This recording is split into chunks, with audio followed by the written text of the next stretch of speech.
Fala Dev, seja bem-vindo ao do Back ao Front e hoje eu vou te explicar o conceito de classe abstrata. Já tomei a liberdade de criar o projeto aqui, onde esse projeto só tem uma classe chamada de main e um método principal, só para você visualizar o que é que a gente vai fazer aqui. Para a gente começar a falar sobre classe abstrata, eu vou criar aqui três classes, onde você simplesmente vai identificar isso na prática.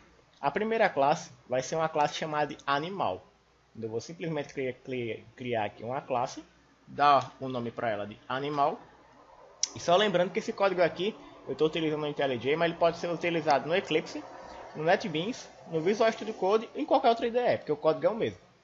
Aí quando você tem aqui uma classe em Java, você pode pensar o seguinte, certo, mas o que diferencia uma classe de uma classe abstrata? Essa palavrinha aqui, ó, abstract. Ou seja, a partir desse momento, essa classe que eu acabei de criar aqui, ela é abstrata. Agora eu vou criar uma outra classe para você visualizar uma coisinha diferente. Essa classe eu vou dar o nome para ela de cachorro. Aí você pode pensar o seguinte, essa classe cachorro, além dessa palavrinha abstract, o que é que ela tem de diferente conceitualmente que vai ser importante da gente entender aqui? Você pode pensar o seguinte, o cachorro é um tipo de animal. Quando a gente vai precisar utilizar objetos no nosso código, a gente utiliza objeto tipo cachorro. A gente pode até criar uma outra classe chamada de gato, para a gente criar objeto do tipo gato. Ou seja, a gente tem um conceito na orientação a objeto de classe concreta e classe abstrata. Onde a classe concreta é aquela que realmente vai virar um objeto quando você estiver executando aqui na classe principal ou ao longo do código. Já a classe abstrata, ela não vira um objeto. Ela só serve de referência para as outras classes, para que você assim possa simplesmente ter uma estrutura a seguir. Por exemplo, se você for olhar para a classe animal, a classe animal ela tem um nome. Isso significa que se o cachorro e o gato são animais, eles também vão ter nome.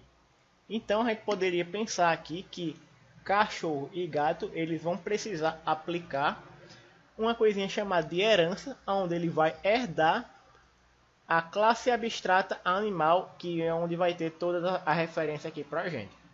E aqui na classe animal, além do nome, eu vou colocar nela aqui um construtor, para a gente já inicializar recebendo o nome que ele já pode criar quando você, por exemplo, herdar as características e propriedades da classe abstrata em cachorro e gato, você já pode utilizar o mesmo construtor para atribuir o valor que for passado aqui nessa variável, tá certo? Aí você pode pensar o seguinte aqui, eu tenho um método aqui dentro que a gente chama de construtor, dentro de uma classe abstrata, só que eu não vou criar ele diretamente. Qual outra coisa eu posso ter aqui dentro da minha classe abstrata? Métodos concretos e métodos abstratos. Um método abstrato nada mais é do que isso aqui, ó. Você coloca a palavra public para criar o modificador de acesso, né? Abstract para dizer que vai ser abstrato. Void se você quiser com retorno ou sem retorno, não importa, é só você definir aqui. E o nome do método, fazer som. Aí você pode pensar o seguinte, agora eu não coloquei chaves aqui. Por que eu não coloquei chaves? Porque o método ele é abstrato. Quando ele é abstrato, eu não preciso fazer a implementação dele. Eu simplesmente, quem vai ter a responsabilidade de fazer a implementação do método, vai ser quem herdar as características, propriedades e os métodos dessa classe animal. Ou seja, quando eu aplicar aqui cachorro, ele herda as características e os métodos da classe animal, ele já vai ficar vermelho aqui, mas não indicando o erro, indicando que você deve declarar ou implementar um método abstrato. Vou clicar aqui para a gente implementar ele. Ele vai dar aqui uma sobrescrita de método, onde ele vai chamar o método com o mesmo nome. E quem vai colocar a implementação dele aqui sou eu. System.out.println, onde eu vou simplesmente informar aqui que o cachorro faz ao. Aí você pode pensar, certo, você simplesmente aplicou aqui um override que pegou um método que estava lá na classe abstrata e você deu a implementação para ele, não foi isso? Foi exatamente isso. E aí, se quem for olhar aqui, o que é que ele está dizendo aqui mais? Ele diz, ó, este parâmetro construtor foi avaliado na classe animal. Cria o construtor também. Ou seja, ele já está dizendo que eu tenho um construtor aqui na classe animal que eu posso herdar ele lá também. E eu chamo aqui, ó, eu crio um construtor quando eu quero herdar ele, os atributos dele, a forma como ele atribui o valor. Eu crio um construtor com o mesmo nome da classe, cachorro, recebo o valor como parâmetro e aqui eu utilizo a palavrinha do Java Super e passo esse valor que está recebendo aqui como parâmetro dentro dele. Esse super aqui, ele nada mais serve do que representar esse construtor aqui da classe que está sendo herdada, que é da superclasse. Ou seja, a gente pode pensar na classe animal como uma classe genérica, uma classe pai, uma classe mãe, que é assim que a gente chama no Java, aonde essa classe não vai ser implementada, não vai virar um objeto, porque ela só tem a responsabilidade de ser um modelo. Ou seja, ela tem um modelo aqui que ela pode ter um nome, pode ter um construtor, pode ter um método que é abstrato, que ele não tem implementação. Ele pode ter um método abstrato, por exemplo, public void dormir. Aí esse comportamento aqui realmente é um comportamento concreto. Eu tenho que realmente implementar ele aqui dentro. E quem for herdar essa classe vai herdar esse método aqui também. Posso colocar aqui o nome do animal está dormindo. E aqui eu não vou ter a necessidade de implementar esse método aqui no cachorro, porque ele já está herdando de animal. Então eu posso utilizar ele. Mas vai ficar melhor na prática. Se eu vim aqui na classe principal main, eu posso simplesmente criar um objeto do tipo cachorro. Que vai ser C igual a new cachorro. Como o construtor já recebe o nome, eu posso passar o nome diretamente nele aqui. O nome do nosso cachorro vai ser Rex. E agora eu posso acessar o método dele, fazer som, e posso acessar o método dele, que é chamado dormir. Se eu executar isso aqui, o que é que a gente vai ter no nosso console aqui embaixo como resposta? A gente vai ter que o nome do cachorro vai ser Rex, e vai botar aqui, o Rex está dormindo. E aqui no fazer som ele vai mostrar um alto, como você pode ver aqui. Aí você pode pensar o seguinte, aqui ó, seja bem-vindo, que foi essa primeira mensagem que eu coloquei aqui. Depois que eu criei o objeto, pedi para ele fazer som. Qual é o som que ele faz? Au. E quando ele for dormir, o que é que ele diz? O Rex está dormindo. Ou seja, nesse construtor aqui, ele simplesmente já fez toda essa implementação. Mas você pode pensar o seguinte, eu tenho uma classe geral, que é a classe abstrata, que é a classe animal.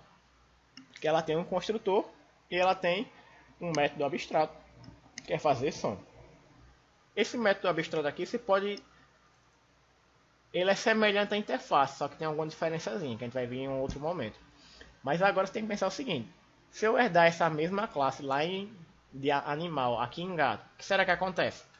Ele vai simplesmente animal, pedir para que eu implemente novamente o método fazer som, que está como abstrato, e também ele vai pedir para criar o construtor dele, utilizando o mesmo construtor da classe animal e recebendo o mesmo parâmetro.